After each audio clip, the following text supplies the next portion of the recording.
इस वीडियो में हम बात करने वाले इंटरसेप्टर्स मिसाइल के बारे में, स्पेशली DRDO के AD-1 को लेकर बात करेंगे, जिसकी जो टेस्ट फायरिंग है वो 24 जुलाई को कंडक्ट की गई है और जो इसके लिए एक नोटैम है वो ऑलरेडी इशू कर दिया गया था। हालांकि जो नोटैम था वहाँ पर जो वार्निंग का एरिया था वो काफ़ी दूर था, डिस्टेंट था। प्रॉब्लम जो टारगेट का इंटरसेप्शन है वो किस पॉइंट पे होगा, किस एरिया में होगा, उसको लेकर जो एरिया है वार्निंग एरिया वो दिया गया था। AD-1 का जो टेस्ट है वो इसलिए भी क्रूशियल है क्योंकि ये अपनी इंडक्शन की तरफ बढ़ रहा है। ऑलरेडी जो 3 टेस्ट फायरिंग है वो कंडक्ट हो चुकी हैं। आज के टेस्ट फायरिंग में जो एक टारगेट मिसाइल है जो कि एनिमी के बैलिस्टिक मिसाइल को मिमिक कर सके उसका इस्तेमाल किया गया है और यहाँ पर टारगेट मिसाइल के रूप में एक मॉडिफाइड पृथ्वी का इस्तेमाल किया गया है। हालांकि इस पृथ्वी में कोई भी वॉरेट नहीं था, तो जो ज़्यादातर सेक्शन है वहाँ पे प्रोपेलेंट थे।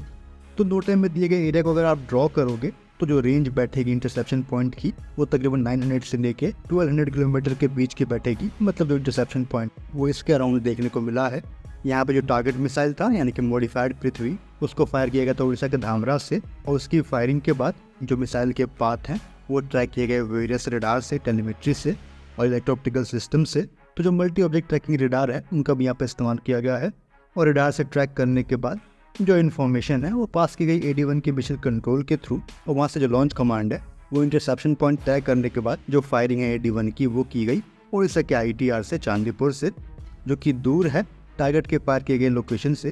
तो यहाँ पे कहा जा सकता है कि इन दोनों पॉइंट के नज़दीक होने के बावजूद भी जो इंटरसेप्शन का टेस्ट है वो बूस्ट फेज में ना करके टर्मिनल फेज में किया गया है, जो कि एक अच्छा कैचअप रहेगा स्पेशली इंटरसेप्टर मिसाइल के लिए, क्योंकि वो एक लंबी दूरी तय करने के बाद भी टारगेट को इंटरसेप्ट कर रहा है। अगर AD-1 की बात करेंगे तो पर्टिकुलरली ये जो एंडो एटमॉस्फेरिक टारगेट है उनको हिट करने के लिए बनाया गया है, या फिर जो लो एंडो एटमॉस्फेरिक टारगेट है उनको भी ये इंटरसेप्ट कर पाएंगे।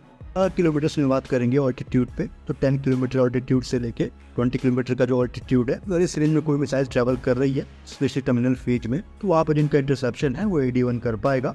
लो एक्जो की बात करेंगे तो 30+ किलोमीटर तक का जो ऑल्टीट्यूड है वहाँ पर भी इंटरसेप्शन ये कर पाएंगे। हालांकि जो किल प्रोबेबिलिटी है वो उतनी एक्यूरेट ना रहे। जो इंटरसेप्शन मिसाइल की कैटेगरी है उसको लेकर हम ऑलरेडी कई सारी वीडियोज में बात कर चुके हैं।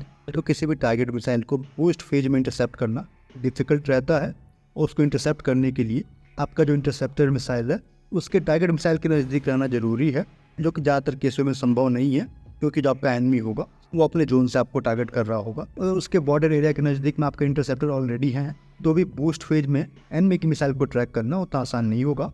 तो प्राइमरली बूस्ट फेज को छोड़ के 2 तरह के जो फेज है, पहला मिड कोर्स है और सेकंड टर्मिनल फेज है। इन दोनों में एनिमी की मिसाइल को ट्रैक किया जाता है और इंटरसेप्ट किया जाता है, जिनके लिए कई सारे जो इंटरसेप्टर हैं अराउंड द वर्ल्ड वो बनाए गए हैं। स्पेशली मिड कोर्स के लिए जो THAAD है, S500 हो गया, Arrow 3 हो गया, या फिर जो SC-19 है चाइना का, वो इस कैटेगरी के इंटरसेप्टर में आएंगे।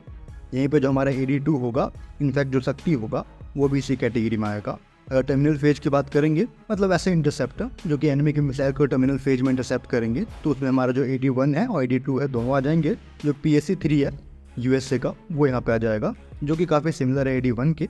यहाँ पर जो फ्रेंच Aster-15 है और जो Aster-30 है दोनों आ जाएंगे और यहीं पर रूस का जो S-400 है वो भी इस कैटेगरी में फॉल करेगा। तो ऑलरेडी जो भी चीज़ें रिक्वायर्ड है एंड्रॉइड एटमॉस्फेरिक टारगेट को हिट करने के लिए, स्पेशली यहाँ पर जो एरोडायनामिक कंट्रोल है वो अच्छा होना चाहिए, जैसे कि जो कनाड है या फिर टेल फिन्स हो गया, वो सारी चीज़ें यहाँ पे दी गई है AD-1 पे।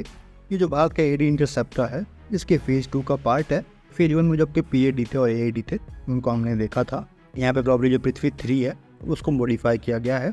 तो जो नेटवर्क सेंट्रिक वॉरफेयर है उसका डेमोन्स्ट्रेशन हुआ है यहाँ पर टारगेट के इंटरसेप्शन के बाद। पिछले जो लॉन्ग रेंज के सेंसर है, रेडार हैं और जो कम्युनिकेशन सिस्टम है, मिशन कंट्रोल्स है, उन सबको वैलिडेट किया गया है। एक इंडिकेशन यहाँ पे प्रेस रिलीज में ये भी दे दिया गया है कि जो इस तरह के डिफेंस सिस्टम है, इंटरसेप्टर हैं, वो एनिमी के 5000 किलोमीटर रेंज के जो टारगेट मिसाइल होंगे, बैलिस्टिक मिसाइल होंगे, उनको इंटरसेप्ट कर पाएंगे। जहाँ तक बात है AD-1 की, तो इसके बारे में हम ऑलरेडी बात कर चुके हैं। ये 2 स्टेज सॉलिड मोटर का इस्तेमाल करता है और कई तरह के जो एनिमी के थ्रेट है उनको ये न्यूट्रलाइज कर सकता है अलग अलग लेवल के ऑल्टीट्यूड पे। और यहाँ पर ज़्यादातर जो सिस्टम है, कॉम्पोनेंट है, वो इंडिजिनस है। होपफुली जो इंडक्शन है वो जल्दी होता हुआ दिखेगा। फिलहाल इस वीडियो में इतना है। जय हिंद।